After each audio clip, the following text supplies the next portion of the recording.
Really does. Finish it. Nick bet me a week. He was like, they're gonna last an entire week and I will nail them off the car. Yeah, I think that's a good shout. They've been on a week. Yeah, well, the week's not over. They've been on a week. I've had them on exactly 1 week today. Right. Well, I give them another 2. I give it until you sell it, and then the next day Somebody, yeah. So I've been like 100 k's an hour on the motorway. what was that? I've been like reversing it into parks, and anywhere there's a lip, like pull up and there's that bunker thing. Yeah. I've been leaving so much space. Yeah. I look like such a dork. I do that on mine, even though it's not mine. Goodbye. Yeah. Wreck the MX-5 bumper doing this.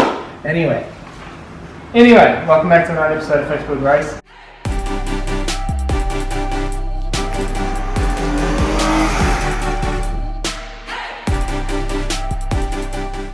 So today we're going to the Dyno over at Tune Technic, where Jack happens to work. So for a service, which we won't tell you what that is, I'm getting to put this on the dyno. They're going to do some power runs and maybe see if we can make any more power out of it, refine the tune, see if it's healthy, because this has been tuned before. It's making pretty good power, but I don't have a number. So that's what we're going to do today. Yeah, and we're going to check out the fueling, as Luke said, and make sure it's healthy and everything, and that he's okay to work on it, because at the moment we have no idea. We just know that it runs pretty good and it makes decent power from this butt dyno. And since we're going to the dyno, what we've got here is, oh, that's upside. There's Tune Technic's pre-dyno checklist.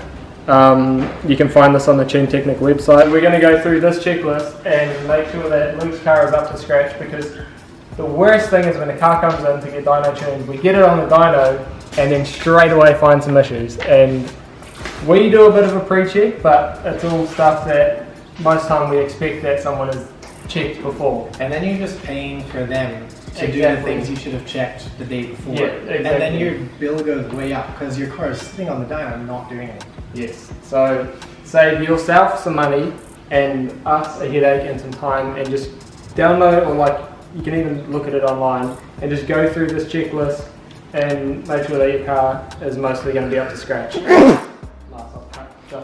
Sorry, I was trying to hold it. On the last clip you saw of this car, we were putting the diff in. What we found out was we thought it was potentially wrong, but what happened was it, for whatever reason, had a 4-cylinder rear drive shaft, because these are 2-piece. This car was always a 6-cylinder, so why it had a 4-piece drive shaft, I don't know, but shout out to the previous owner.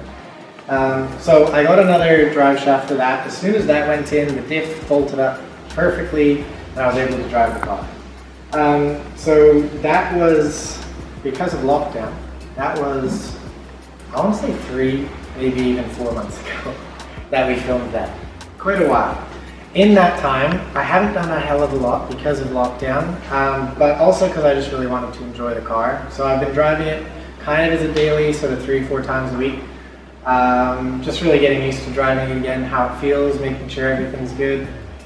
So we did the diff, got that going. Over lockdown I did a bit of a project, and I've redone my headliner in an Alpha suede, which we'll come in later and have a look at.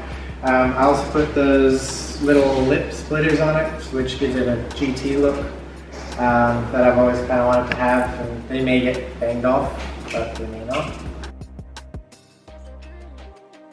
So, as you can see, this is an Imola red car. It was a color that came on the E36 M3. I've got new BBS wheels on it. These are what it's certed on. I got them from a Wreckers for $400, so no complaints. Recently had the tints done by A1 Tint. With brakes, I've done the usual E36 330i front brakes with the 328i E46 rear brakes. Then I've got Eibach springs, lowering springs, and Koni yellow sports shocks, so that makes them damper adjustable. Under the hood, as it sits here right now, this is a 3-liter stroker. It's running pistons, rods, and the crankshaft from an E46 330i, which is the M54 B30 engine. It also runs the same intake cam from that engine, so we went from 2.5 to 3-liter, a little bit more aggressive cam. And then with work, we have a good relationship with a guy named Alan Harris at Harris Performance. He is a wizard when it comes to porting heads. So if anybody in Auckland or New Zealand in general wants to get their heads really well ported, rebuilt, engine building, the whole lot, Alan's a really good dude, so shout out to him. He gave this head a little bit of a tickle. It still runs the V28 style intake manifolds, which is supposed to be better for low down torque, whereas the M51 top end power. I've got these custom headers over here, which takes it from the standard log style manifolds to a 3-to-1 collector. I've got the entire catalog from Mishimoto, so that's the expansion tape, the radiator, the fan trap, the silicone hosing. Converted this to the older style cap that it's easier to work on. It's got a catch can, which you won't be able to see, but these run the oil through back into the intake, and I didn't really want to do that, so this now runs as a negative system to a catch can back to the PVC, and then the PVC is just putting clean air and vapor back into it rather than all the oil. A lot of the engine has durability mods more than power, so like ARP head studs, ARP rod bolts, ACL race bearings. It's got the oil pump chain tensioner. All of the lifters on it were serviced and rebuilt by moi. I've got H&R front and rear sway bars, so that really stiffens things up. These are Haggis mirrors, which are the company that made the M3 mirrors, but these are a different style. This is the style that Haggis went for as like their aftermarket option. It's got E36 M3 seats retrofitted to it, so these are fully electric. Add a bit of weight, but they're just super comfortable. Like if you've ever sat in Vaders look really cool, but if you want to go on a road trip, they're not comfortable. Whereas these still have really good bolsters, so you've got enough support if you want to be a bit aggressive with it, but you can sit in it for 8 hours. Then I've got the South African Spec 318 wheel, because I just like the look of it. I know everybody does the M Sport wheel, but in terms of a 3-spoke wheel, I just like the feel. I like the size of the spokes. I don't know, I just like it. ZF transmission with a UUC aluminium lightweight flywheel with the M5 E34 M5 clutch and pressure plate. Yeah, that's kind of the car, that's the build, that's what I've done. I don't know how much money I've got in it, I don't really want to think about it. Let's hit the dyno. Yeah.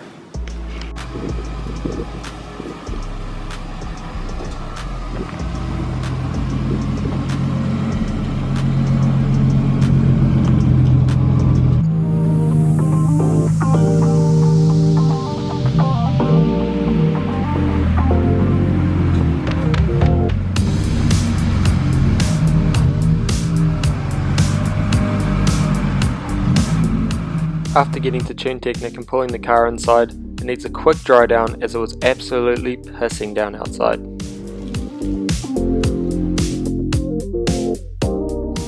Once that's done, Luke gives David the rundown on the engine specifications as well as other modifications done to the vehicle, as that's all useful information David needs while he's tuning.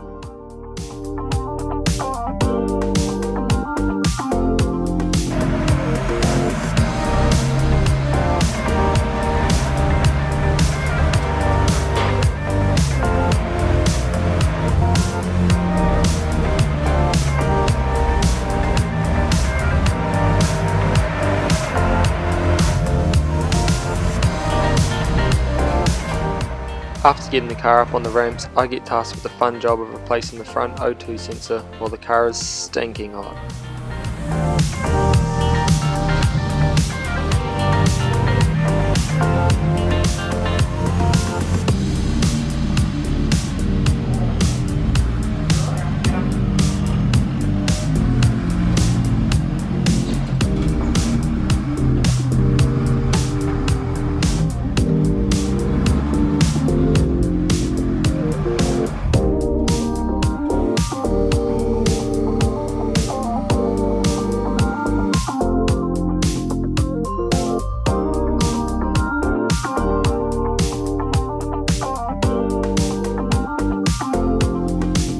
So we're here with David, the tuner at Tune Technic. We've strapped the car on and yeah, should be ready to go. Alright, should we make some noise and see what you can do?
After the first couple of baseline runs, we can see from the bottom graph that the fueling is a little bit rich, so we try and pull some out to gain a few extra kilowatts.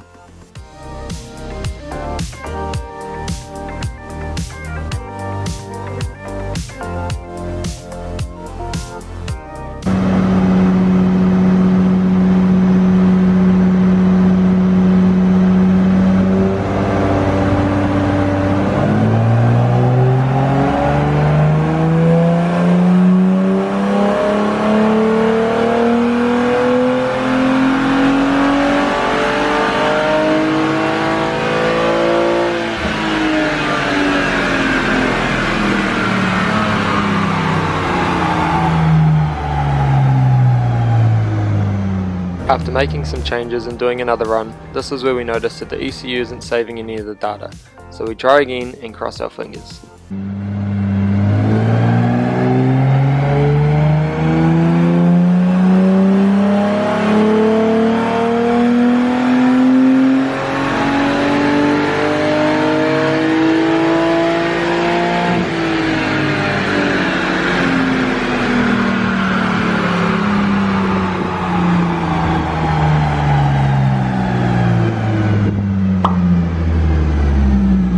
So we're back where we started, pretty much just got some baseline runs going, and then the ECU just wasn't taking any writes, so David can probably elaborate a little bit more. Okay, so we identified some areas of the tune that could have used a bit of a tidy up, and we've tried multiple times to write to the ECU, and the ECU is not accepting, I mean it is writing but it's not saving the data.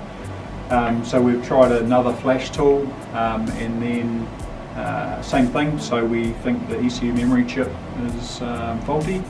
So to go any further we're going to have to replace the ECU or the memory chip and try again, unfortunately. Yeah, so such is life I guess, and you get that with these old cars. But from the baselines we can see that the tune is decent, like the car is running pretty happily, so Luke can carry on driving as is, there's no cause for concern, and he'll probably just do that because he's planning on selling it soon. So yeah, I guess today we saw that the car's running alright and it's doing what it should. From factory, Luke's getting around 25 kilowatts with his build, which is pretty good, and yeah, you can see that all Luke's hard work has paid off. So it still wasn't a bad day in the end. We just couldn't make those tweaks to get those extra few horse puppies. But you win some, you lose some.